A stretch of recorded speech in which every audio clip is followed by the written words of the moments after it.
Instant Gateway Book Summary. Generations at Work by Claire Rains. In business today, we are experiencing a phenomenon that has never happened before. Unlike history where a job was for life and individuals worked within peer groups of like-minded, like-experienced, like-educated colleagues, our business buddies now cover a wide generational span. This isn't going to go away. So long as the pressures of financial and fiscal demand remain, we will remain at work and work until we drop. Zemkets have looked into this phenomenon and have derived actions that can avoid the clash, actions that can even make our cross-generational business better. Let's dig in. The generation game. Zemk comes up with the following generational groups. 1. The traditionalists, those born before 1943 who grew up in the wake of the Great Depression and World War II and faced the world with a can-do attitude. 2. The baby boomers, those born 1943 to 1960 during and after World War II and raised in an era of extreme optimism, opportunity, and progress. 3. Generation Xers, those born 1960 to 1980 after the blush of the baby boom who came of age deep in the shadows of the boomers and the rise of the Asian tiger. 4. Millennials, those born 1980 to 2004 born of the baby boomers and early Xers into a culture where children were cherished, nurtured, and protected. The challenge. The four generations, traditionalists, boomers, Xers, and millennials, have unique work ethics, different perspectives on work, distinct and preferred ways of managing and being managed, idiosyncratic styles, and unique ways of viewing such work-world issues as quality, service, and, well, just showing up for work. Let's look more closely at these generational perspectives. The traditionalists. Derived from their macroeconomic background, traditionalists, as the name suggests, has strong work ethics. They are dedicated, make a sacrifice for the greater good, are hard-working conformists, and respect law, order and authority. They are also patient in the receipt of reward, putting duty before pleasure and pay any price to deliver success. Traditionalists like consistency and uniformity. Traditionalists like things on a grand scale. They believe in logic, not magic. They are disciplined. They are past-oriented and history-absorbed. They tend to view a job as something to have over the long haul. Traditionalists tend to get satisfaction from the work itself, though that satisfaction tends to come from doing a job well, rather than from seeing extraordinary meaning in the work they do. While these traits are advantageous, they are often the focus of conflict with the other generations. Baby boomers say, they're dictatorial. They're rigid. They need to learn flexibility and adapt better to change. They are inhibited. They're technological dinosaurs. They are narrow-minded. Gen Xers say, they're too set in their ways. Learn how to text, man. They've got all the money. Millennials say, they are trustworthy. They are good leaders. They are brave. Want to motivate a traditionalist? Try some of these tactical statements. 1. Your experience is respected here. 2. It's valuable to the rest of us to hear what has, and hasn't, worked in the past. 3. Your perseverance is valued and will be rewarded. It's not unusual to find traditionalists in senior leadership roles. There they tend toward a directive style. To them, command and control leadership and executive decision-making was a good system, simple, clear, and evident, without all the complexities of getting the masses involved. It got things done and produced legendary leaders like Patton, MacArthur, and Lombardi. The baby boomers. Emerging from post-World War II, baby boomers are an optimistic group, maturing in an age where technology, fashion and politics moved at a rapid pace. Boomers are more engaged in social issues than the generations before them by dint of growing up in the 60s. Boomers believe in growth and expansion. They are self-centered. The overall feeling of optimism and promise they were raised to take for granted, to see as their birthright, has had a tremendous impact on the developing psyche of the baby boomers. They have pursued their own gratification, often at a high price to themselves and others. If they didn't like the job, they dumped it and moved on. Boomers have a team orientation yet seek personal gratification, health and wellness. They are service-oriented, willing to go the extra mile yet uncomfortable with conflict. Yet they are not always a favorite of other generations. Traditionalists say they talk about things that should remain private. They are self-absorbed. Gen Xers say they are sensitive to internal politics, talking the talk but not walking the walk. Millennials say they are good role models but should lighten up. A motivational message for a boomer? 1. You are important to our success. 2. You are valued here. 3. Be all you can be. 4. We need you. Generation Xers. Generation X never really inherited the spotlight from the previous generation, the boomers. It's a lost generation, one that didn't register until recently. Gen X's mentality was shaped by survival in a cynical, extreme and solitary world. They learned to take care of themselves. Now being a survivor is a well-sought trait. As outsiders, Gen Xers are nomadic who could work for an organization but never belong. Now however they are putting down roots and becoming emerging leaders.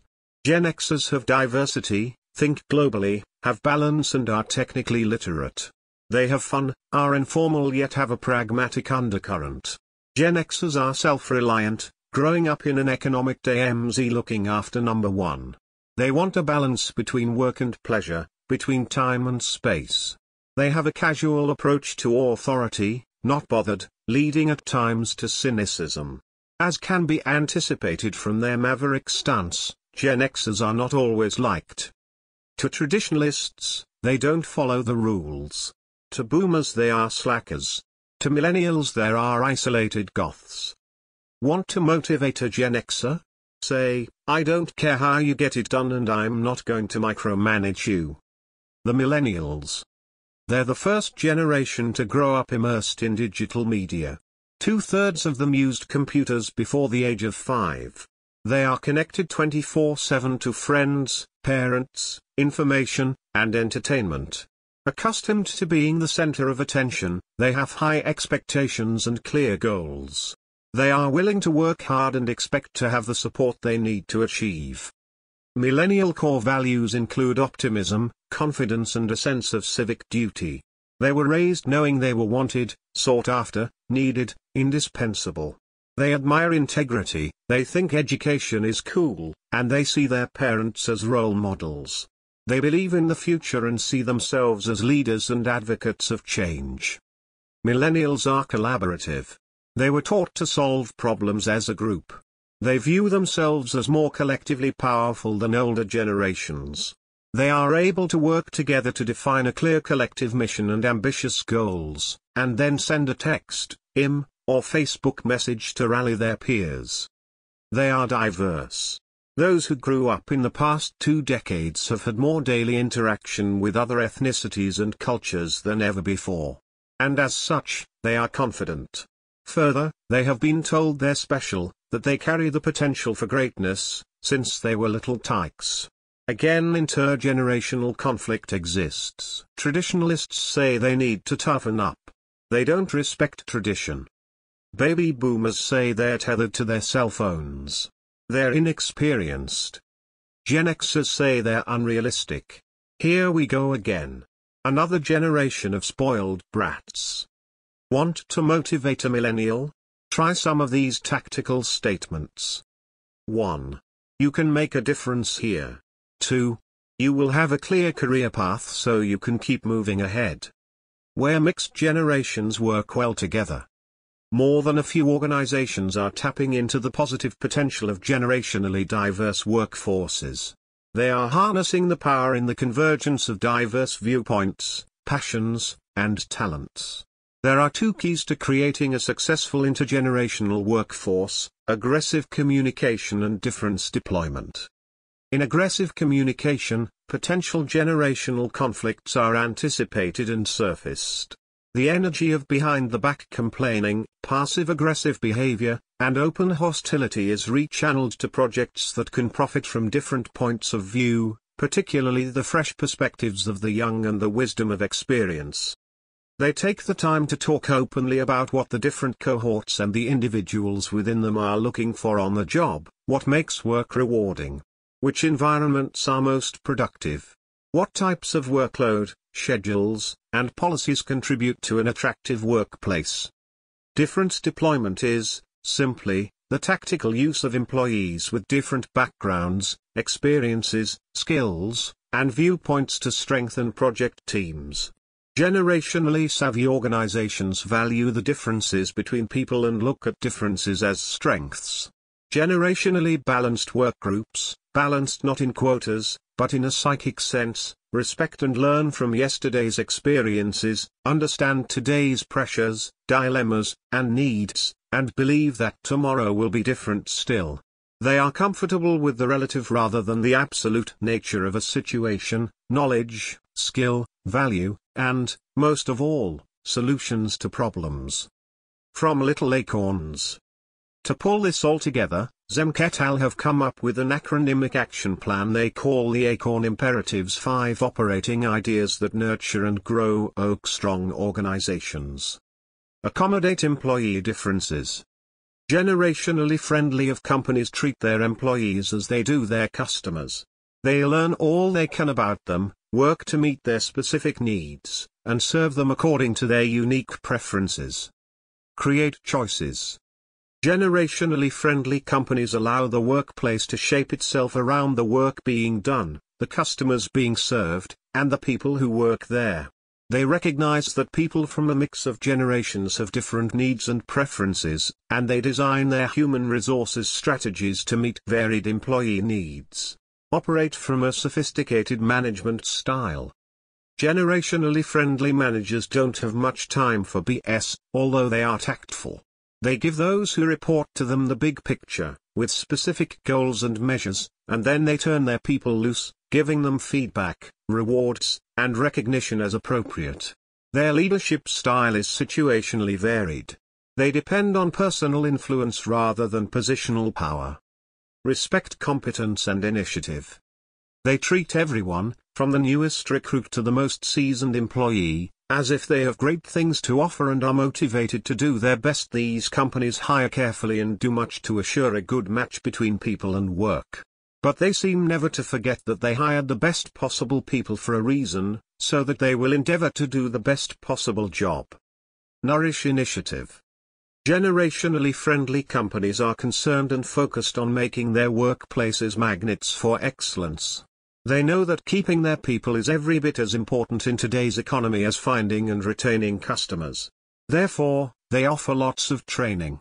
They spend time learning how to become the employer of choice in their industry and region, and they continually sell the benefits to retain the best and brightest of their employees. Best practices and other great ideas, from the real world. PepsiCo's global corporate volunteerism program, PepsiCore, was initiated from the ground up by a group of employees who sought to bring PepsiCo's performance with purpose mission to life. The program deploys employees on month-long assignments to tackle global challenges. It's a great experience for employees, a boon to local communities, and a contributor to business objectives. Moreover, it helps with talent development, retention, and recruitment. MITA Corporation in Bedford, Massachusetts, allows employees to change jobs without changing employers. This initiative encourages internal transfers and encourages managers to offer 8 to 10% of staff an opportunity to transfer to a new job inside the company each year. Workers of all ages move laterally and gain broader experience. KPMG has a website dedicated to mentoring. Every manager has a protege, every young worker is expected to have a mentor, and people in the middle often have both. Social activities like lunches, softball games, and happy hours are advertised on the mentoring website to encourage informal networking. KPMG also gives time off for community service. These practices have helped reduce turnover from 25 to 18% in the last 5 years. A final call to action. To be generationally savvy, try the following generic activities. Offer reverse mentoring programs in which younger employees help older ones adapt to new technologies.